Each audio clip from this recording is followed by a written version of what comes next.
అప్కమింగ్లో ఏం జరుగుతుందో వీడియో ద్వారా తెలుసుకుందాం. సీరియల్లోకి వెళ్తే అపూర్వ ఫోటోకి దండ వేస్తాడు చనిపోయిందని చెప్పేసి చరచంద్ర. ఏలోపు భూమి వెంటనే నాన్న ఎందుకు ఇలా చేస్తున్నావు అంటుండగా దాని పేరు ఇంట్లో ఎత్తడానికి వీల్లేదు, నమ్మించి మోసం చేసిందని చెప్పేసి చరచంద్ర అంటూ ఉంటాడు. ఇక మరోవైపు జైల్లో పన్నాగం పన్నుతూ ఉంటుంది అపూర్వ. నక్షత్ర జైలు దగ్గరికి వెళ్ళి అపూర్వను కలుస్తుంది. ఏంటి మమ్మీ, అసలు ఇలా ఎలా జరిగింది? ఆ భూమి వల్ల ఇలా ఇంత తొందరగా నువ్వు జైలుకు వస్తావని అనుకోలేదు. అసలు భూమిని ఎలా వదులుతాననుకున్నావు బేబీ? ఆ భూమి ఈరోజు నన్ను ఇలా జైలు పాలు చేసినందుకు అది భూమి మీద నూకలు లేకుండా చేస్తాను. ఏం చేస్తావు మమ్మీ? ఇటు ఫోన్ అని చెప్పేసి నక్షత్ర దగ్గరున్న ఫోన్ తీసుకొని రౌడీలకు ఫోన్ చేస్తుంది. ఇక చెప్పండి మేడం, నేను ఒక ఫోటో పంపిస్తాను, దాన్ని ఆనవాళ్ళు లేకుండా దాన్ని చంపేరా. సరే మేడం, కావలసిన డబ్బు నువ్వు చంపిన తర్వాత నీ అకౌంట్లో పడుతుంది అని చెప్పేసి అని ఆ రౌడీలకు భూమిని చంపమని చెప్తుంది. ఏంటి మమ్మీ, ఇప్పుడు భూమిని చంపితే అది చస్తే ఆ నేరం నీ మీద పడుతుంది కదా? ఎలా బేబీ, నేనున్నది జైల్లో, ఆ భూమిని నేను చంపానని ఎలా అనుకుంటావు? ఎందుకంటే ఇది తారా మీదికి వస్తుంది కదా. ఏంటమ్మా నువ్వేమంటున్నావు అర్థం కావట్లేదు. అవును, గగన్ని పెళ్లి చేసుకుంటుంది తార. ఇప్పుడు గగన్ మాత్రం భూమిని ఇష్టపడుతున్నాడు. ఆ సమయంలో తార మీదే గగన్కి అనుమానం వస్తుంది. ఎలా అంటావా? ఇప్పుడు మధ్యలో తారను ఎందుకు బ్లేమ్ చేశాను, తారను భూమి మీద ఎందుకు ఉసుగొల్పానంటే ఏదో టైంలో ఇలా జరుగుతుందని అనుకుంటూనే ఉన్నాను. అందుకని ఆఖరికి నేను ఆ ఇంట్లో మళ్ళీ తిరిగి అడుగు పెట్టానంటే భూమి చేస్తేనే ఆ ఇంట్లో అడుగు పెట్టడం అవుతుంది. అందుకనే తారను రెచ్చగొట్టాను భూమి మీద. ఇప్పుడు ఒకవేళ గగన్ భూమి ఒకటైతే తార భూమిని గగన్ దగ్గర నుంచి దూరం చేసి పెళ్లి చేసుకోవడానికి భూమిని చంపిందని అనుకుంటారు. అప్పుడు వెంటనే పోలీసులకు అజ్ఞాత వ్యక్తిలా నేను ఫోన్ చేసి భూమిని చంపింది తార అని చెప్పేసి అంటాను. అప్పుడు వెంటనే పోలీసులు తారను అరెస్ట్ చేస్తారు. అప్పుడు మన చేతికి మట్టి అంటకుండా జరుగుతుంది. మమ్మీ సూపర్ మమ్మీ, కానీ మమ్మీ ఇంట్లో ఉంటే నాకు ఏమాత్రం కూడా ఉండబుద్ధి కావట్లేదు. నాన్న ఎప్పుడు చూసినా భూమి భూమి నన్ను అసహించుకుంటున్నాడు. బేబీ కొన్ని రోజులు మాత్రమే ఓపిక పట్టు, నేను శాశ్వతంగా జైల్లో ఉండను. ఆ భూమి చస్తుంది, నేను బయటికి వస్తాను. ఆ తర్వాత మీ నాన్నని ఏం చేస్తాను, ఆ తర్వాత మీ నాన్న చేతమ్మడే నేను ఆస్తి పేరు మీద మొత్తం నా పేరు మీద ఆస్తి రాయించుకుంటాను. త్వరగా రా మమ్మీ. సరే ఇక నువ్వు వెళ్ళిపో అని చెప్పేసి తార వెళ్తుంది.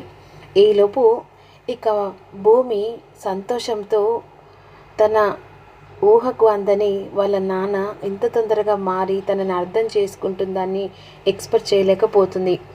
చెప్పమ్మా, నీకేం కోరికైనా సరే నేను నెరవేరుస్తాననేసరికి ఇక గగన్తో విడాకులు క్యాన్సిల్ చేసి ఇక గగన్తో కలిపి జీవితం హ్యాపీగా ఉండాలనుకుంటున్నాననేసరికి అప్పుడు చరచంద్ర ఇది సాధ్యపడదు అనేసరికి అటు చెర్రి కేపీ చెప్పినా కూడా ఆలోచిస్తూ ఉంటాడు. ఆ సమయంలో ఇక ఎలాగైనా తన భర్తతో కలిసి ఉండాలి కదా అని చెప్పేసి కేపీ అన్న మాటలు కూడా వాడు ఎంతలా నన్ను నమ్మించి మోసం చేశాడు. ఆఖరికి నా కూతురు మంచితనం వాడికి అర్థం కాలేదా? నేనంటే దాని మాటలు పట్టుకున్నాను, కానీ నా కూతురు గుణం ఏంటో వాడికి తెలియదా? నా కూతుర్ని నమ్మించి మోసం చేసి ఇప్పుడు ఏకంగా పెళ్లి చేసుకుంటున్నాడు. దానికి అపార్థం తీసుకో బావగారు. ఇప్పుడు మీరెలా అపార్థం చేసుకుంటున్నారో గగన్ కూడా అలాగే అపార్థం చేసుకుంటాడు. కేపీ ఈ మాటకు నేను ఎవరు చెప్పినా వినను. ఏ కోరికైనా సరే నా కూతురు నెరవేరుస్తాను, కానీ చూస్తూ చూస్తూ నా కూతురు జీవితాన్ని నా చేతులారా నేను ఆగం చేయలేను. అది కాదు నాన్న, బావ చాలా మంచోడు. బావ గురించి నాకంటే ఎక్కువ నీకే అర్థమవుతుంది. ఒక్కసారి కలిసిద్దాం నాన్న. ఈ విడాకులు రద్దు చేయించి ఎలాగైనా మళ్ళీ తిరిగి ఆ ఇంట్లో నేను కోడలుగా అడుగు పెడతానన్నా. అది వీలు పడేది కాదు. ఆ ఆలోచన నీ మనసులో నుంచి తీసేయి అని అంటుండగా అది కాదు నాన్న అని చెప్పేసి వెంటనే తల పట్టుకొని కింద పడిపోతుంది. అమ్మ భూమి భూమి అని చెప్పేసి వెంటనే కేపీ చరచంద్ర ముగ్గురు భూమిని లేపుతూ ఉంటారు. వెంటనే మీరా కిచెన్లోకి వెళ్ళి వాటర్ తీసుకొస్తుంది. అలా కళ్ళకు కొట్టేసరికి ఇక వెంటనే డాక్టర్ని పిలిపించేసరికి డాక్టర్ వచ్చి చెకప్ చేస్తూ ఉంటుంది. షీస్ ప్రెగ్నెన్సీ అని చెప్పేసి బయటికి వచ్చి ఏమైంది డాక్టర్, నా కూతురు ఎందుకు అలా పడిపోయింది? గుడ్ న్యూస్ అండి, తను ఇప్పుడు ప్రెగ్నెన్స్ అని చెప్పేసరికి అందరూ చాలా సంతోషపడుతూ ఉంటారు. ఇక చెర్రీ కేపీ పట్టరానంత సంతోషం. ఏంటి, నా కూతురు కడుపుతో ఉందా? అవునండి, చాలా వీక్గా ఉంది, ఒకసారి తనని హాస్పిటల్ దగ్గరికి తీసుకురండి అనేసరికి కాస్త చరచంద్ర మళ్ళీ డీలా అయిపోతాడు. అప్పుడు వెంటనే ఇక కేపీ విధంగా అంటాడు, బావగారు తప్పుగా అర్థం చేసుకోకండి, ఇప్పుడు భూమి ఒకటి కాదు ఇద్దరు, ఆ బాధ్యత ఇప్పుడు గగన్ మీదే ఉంది. ఆ ఇంటికి వారసుడు వస్తున్నాడంటే ఇప్పుడు ఖచ్చితంగా గగన్ని తన అత్తారింటికి పంపించాల్సిందే. లేదు కేపీ, ప్లీజ్ బావగారు, ఎందుకంటే భూమి పడ్డ కష్టం పుట్టబోయే బిడ్డ కష్టం పడకూడదు. భూమి తన తల్లిని కోల్పోయింది, తండ్రి ఈ మధ్య కలిశాం, అలా అని చెప్పేసి కడుపులో బిడ్డను ఇప్పుడు దూరం చేసి ఆ బాధ ఏంటో ఇక పుట్టబోయే ఆ బిడ్డకు చూపించాల్సిన అవసరం లేదు.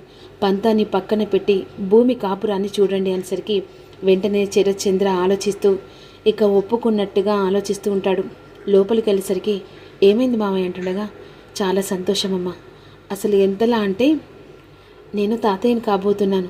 అవును తల్లి, నేను కూడా తాతయ్యని కాబోతున్నాను చెప్పేసి అంటుండగా, నీకు ఇచ్చిన మాట ప్రకారం గగన్ కాళ్ళు పట్టుకొనైనా సరే నిన్ను తిరిగి ఆ ఇంట్లో కోడలుగా అడుగుపెట్టే బాధ్యత నాదమ్మనేసరికి భూమి చాలా ఉప్పొంగుతుంది. తను కడుపుతున్న విషయం, ఆఖరికి చరచంద్ర తిరిగి మళ్ళీ ఆ ఇంటికి పంపిస్తున్న విషయం చాలా మురిసిపోతుండగా ఈ మాటల నక్షత్రం వింటుంది. ఏంటి, ఇది కడుపుతో ఉందా? అంటే మా చేతికి వచ్చిన ఆస్తి ఇక పోయినట్టేనా? మా అమ్మ అనుకున్న కలలాగి కరిగిపోతుందా? ఎలాగైనా సరే అని చెప్పేసి వెంటనే అక్కడ అపూర్వ కానిస్టేబుల్ ఇక అపూర్వకు హెల్ప్ చేస్తూ ఉంటాడు. ఆ కానిస్టేబుల్కు ఫోన్ చేస్తుంది. ప్లీజ్ ఒకసారి మా మమ్మీకి ఫోన్ ఇస్తారా? సరే మేడం అని చెప్పేసి, మేడం మీ కూతురు అని ఫోన్ ఇస్తుంది. చెప్పు బేబీ. మమ్మీ ఈడ కొంపలు మునిగిపోతున్నాయి. మళ్ళీ ఏమైంది? ఏం లేదు మమ్మీ, ఆ భూమి కడుపుతో ఉంది. వాట్? అవును మమ్మీ, ఆ భూమి కడుపుతో ఉందంటే ఇక ఆస్తి మనకు రాదు మమ్మీ. ఎలా రాదో నేను చూస్తాను. చెప్పాను కదా ఆ భూమిని చంపేస్తానని. చంపిన తర్వాత అప్పుడు భూమి కడుపుతో ఉన్నదా? ఉన్నా ఒకటే, లేకున్నా ఒకటే, అదే చస్తుంది. తన కడుపులో బిడ్డ చావదా? నువ్వు టెన్షన్ పడుకు బేబీ, ఏం తెలియనట్టు ఊరుకో. ఆ భూమి ఖచ్చితంగా చస్తుంది అని చెప్పేసి ఈ విధంగా కాల్ కట్ చేస్తుంది. ఓసే భూమి, నువ్వు కడుపుతో ఉన్నావా? ఆస్తి నీ చేతికి రావడానికి నువ్వు ఎన్ని చేసినా నేను నీ ఆస్తిని చేతికి రానివ్వనే. నిన్ను చంపేసి నీతో పాటుగా శివం పోతుంది, నీతో పాటుగా ఆస్తి నా చేతిలోకి వస్తుందని చెప్పేసి అపూర్వ అనుకుంటుంది. పెళ్లి పనులు మొదలైన తర్వాత వెంటనే గగన్ను తార పెళ్లిపీటల మీద కూర్చుంటుంది. ఈలోపు వెంటనే తన కూతురు జీవితాన్ని నా చేతులారా ఆగం చేయొద్దని చెప్పేసి వెంటనే తన పంతాన్ని పక్కన పెట్టి కూతురు కోసం అని చెప్పేసి ఇక చరచంద్ర గగన్ ఇంటికి వచ్చేస్తాడు. పెళ్లి హడావిడి, ఇంటి ముంగట తోరణాలు అవన్నీ చూసి చరచంద్ర లోపలికి వెళ్ళేసరికి వెంటనే గగన్, ఏంటి దారి తప్పి వచ్చినట్టున్న చరచంద్ర గారు అంటుండగా, దారి వెతుక్కుంటే వచ్చానని చెప్పేసి చరచంద్ర అంటాడు. ఆ సమయంలో ఎందుకు వచ్చావు, ఏ పని మీద వచ్చావు అని గగన్ అడుగుతుండగా, నా కూతురు కోసం వచ్చాను. ఏంటి, నీ కూతురు కోసమా? అవును, నా కూతురు జీవితం నిలబెట్టమని అడగడానికి వచ్చాను, అర్థించడానికి వచ్చాను అని చెప్పేసి వెంటనే గగన్ కాళ్ళ మీద చరచంద్ర పడేసరికి గగన్ షాక్ అయిపోతాడు. అప్పుడు వెంటనే ఇక చరచంద్ర గగన్ కాళ్ళ మీద పడేసరికి వెంటనే అక్కడున్న శారద కూడా వచ్చి షాక్ అయిపోతుంది. ప్లీజ్ అన్నయ్య గారు, మీరు ఫస్ట్ లేండి అంటుండగా, లేదు లేదు చెల్లి, గగన్ ఒప్పుకోవాలి, నా కూతుర్ని ఎలాగైనా సరే ఇక ఖచ్చితంగా తనని ఏలుకొని తిరిగి ఆ ఇంట్లోకి మళ్ళీ తిరిగి ఇంట్లో అడుగు పెట్టేలా చేయాలి అని అంటుండగా, అది ఎట్టి పరిస్థితిలో జరగాలి. ఎందుకంటే ఇప్పుడు నా కూతురు వట్టి మనిషి కూడా కాదు, తను కడుపుతో ఉందనేసరికి శారద ఇంకా మురిసిపోతూ ఉంటుంది. ఇక ఏంటి, ఏమంటున్నా అన్నయ్య గారు, నా కోడలు కడుపుతో ఉందా? అవునమ్మా, నీ కోడలు కడుపుతో ఉంది. దయచేసి నేను చేసిన తప్పులు, నా పంతానికి నేను పోయాను, నేను నానా మాటలు అన్నాను, అందుకనే నన్ను క్షమిస్తావని చెప్పేసి నా కూతుర్ని తిరిగి నీ భార్యగా ఒప్పుకొని ఆ పెళ్ళి వాయిదా చేస్తావని కోరుకుంటున్నాను. ఎట్టి పరిస్థితుల్లో ఇది జరగదు. అయినా ఆల్రెడీ భూమి సంతకం పెట్టింది. ఇప్పుడు ఎవరి గురించి నేను ఆలోచించే అంత నా దగ్గర టైం లేదని చెప్పేసి కోపంగా వెళ్ళిపోతాడు. ఎలాగైనా సరే ఇక ఒప్పిస్తానన్నయ్య. నా కోడల్ని తిరిగి మళ్ళీ నా ఇంట్లో అడుగు పెట్టేలా చేస్తాను. ఇప్పుడు నా ఇంటికి వారసుడు వస్తున్నాడు అని అనేసరికి వెంటనే శరత్చంద్ర బాధతో వెళ్ళిపోతాడు. ఈలోపు ఏంటిరా పిచ్చిగాని పట్టిందా? అంత పెద్దయిన కాళ్ళు పట్టుకున్న తర్వాత లేదమ్మా, ముందు నా చెల్లి జీవితం ముఖ్యమని చెప్పేసి ఇక మండపం దగ్గరికి వెళ్తాడు. ఈలోపు శారద నిర్ణయం వెనకాల పెళ్ళి ఆగిపోతుందా? పెళ్ళి ఆపడానికి శారద కఠినమైన నిర్ణయం తీసుకుంటుంది. ఇక మరోవైపు పెళ్ళి ఆపే ప్రసక్తులలో పూరి కూడా కంగారు పడుతూ ఈ పెళ్ళి ఏ టైంలో ఆగుతుందని చెప్పేసి భయపడుతూ ఉంటుంది. కానీ శారద మాత్రం ఇక తన కోడల్ని ఇంటికి తీసుకురాకపోతే చస్తానని చెప్పేసి విషం పట్టుకొని ఉంటుంది. అదే సమయానికి పూరి చూస్తుంది. డోర్ పెట్టుకునేసరికి ఇక పూరి దండం పెడతామా తలుపుతి అని చెప్పేసి ఏడుస్తూ ఉంటుంది. అసలు ఏం జరుగుతుంది? పెళ్ళి వాయిదా పడి భూమి తిరిగి మళ్ళీ ఇంట్లో అడుగు పెడుతుందా అనేది అప్కమింగ్లో తెలుసుకుందాం. తార ఎంత పగబడుతుందో అనేది కూడా తెలుసుకుందాం.